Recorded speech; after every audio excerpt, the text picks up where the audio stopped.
ಚಂದ್ರ ಚಟರ್ಜಿಗಳು. ಅವರು ಮಹಾನ್ ದೇಶಭಕ್ತರು, ಮಹಾನುಭಾವರು.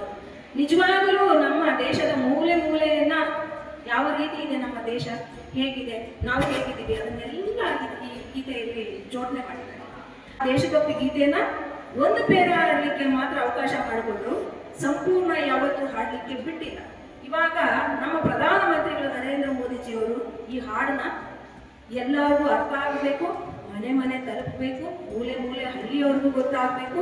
ಈ ಹಾಡಿನ ಅರ್ಥ ಅಷ್ಟು ಮಹತ್ವವಾದದ್ದು. ನಾವೆಲ್ಲರೂ ಒಗ್ಗಟ್ಟಾಗಿರೋ ರೀತಿ ಇವತ್ತಿಗೂ ನೂತನ, ಆವತ್ತಿಗೂ ನೂತನ, ಹೊಸ ಯಾವತ್ತಿಗೂ ಹೊಸದಾಗೆ ಇರುತ್ತೆ. ಹಾಡ್ತಾ ಇದ್ರೆ ಅಷ್ಟು ಒಳ್ಳೆ ಹಾಡು, ಅಷ್ಟು ಒಗ್ಗೂಡಿಸುತ್ತೆ ನಮ್ಮನ್ನೆಲ್ಲ ಭಾರತೀಯರು. ಈ ಕಾರಣಕ್ಕಾಗಿ ಪ್ರತಿ ಶಾಲೆಯಲ್ಲೂ ಈ ದೇಶಗೀತೆಯನ್ನ, ಈ ದೇಶಭಕ್ತಿ ಗೀತೆಯನ್ನ ನಾವೆಲ್ಲರೂ ಸಂಪೂರ್ಣವಾಗಿ ಪೂರ್ತಿಯಾಗಿ ಹಾಡೋದನ್ನ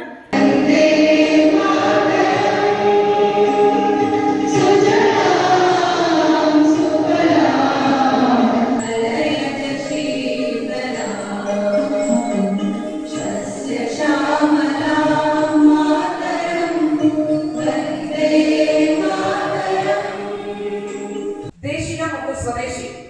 ನಮ್ಮ ದೇಶದಲ್ಲಿ ಉತ್ಪನ್ನವಾಗುವಂತಹ ವಸ್ತುಗಳು ಬೇರೆ ದೇಶದಲ್ಲಿ ಉತ್ಪನ್ನವಾಗುವಂತಹ ವಸ್ತುಗಳಲ್ಲಿ ನಾವು ಯಾವುದಕ್ಕೆ ಇಂಪಾರ್ಟೆನ್ಸ್ ಕೊಟ್ಟಾಗ ನಮ್ಮ ಭಾರತ ದೇಶ ಎಕಾನಮಿಯಲ್ಲಿ ಹೇಗೆ ಅದು ಮುಂದುವರಿಯುತ್ತೆ, ಹಣಕಾಸು ಇದರಲ್ಲಿ ಪ್ರತಿಯೊಂದರೂ ಸಹ ಹೇಗೆ ಮುಂದೆ ಹೋಗುತ್ತೆ ನಮ್ಮ ದೇಶ.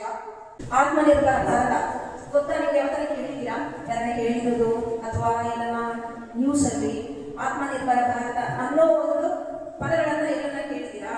ಕೋವಿಡ್ ಸಂದರ್ಭ 2020ರಲ್ಲಿ ಈ ಆತ್ಮನಿರ್ಭರ ಭಾರತ, ಸ್ವಾವಲಂಬಿ ಭಾರತ, ಇದನ್ನ ಒಂದು ಕಾನ್ಸೆಪ್ಟ್ ಇಟ್ಕೊಂಡು ಇದನ್ನ ವಿಸ್ತೃತವಾಗಿ ಜನರ ಮಧ್ಯೆ ತರಬೇಕು. ನಮ್ಮ ದೇಶವನ್ನ ಆರ್ಥಿಕವಾಗಿ ಮತ್ತು ಸಾಮಾಜಿಕ ಒಗ್ಗಟ್ಟು ಮತ್ತೆ ನಮ್ಮ ಲೋಕಲ್ ವಸ್ತುಗಳನ್ನ, ಸ್ವದೇಶಿ ವಸ್ತುಗಳನ್ನ ನಾವೇ ಬೆಳೆಸಿ ನಮ್ಮ ದೇಶವನ್ನ ಆರ್ಥಿಕವಾಗಿ ಬೆಳೆಸಬೇಕು, ಉದ್ಯೋಗ ಸೃಷ್ಟಿ ಮಾಡಬೇಕು, ಆರೋಗ್ಯ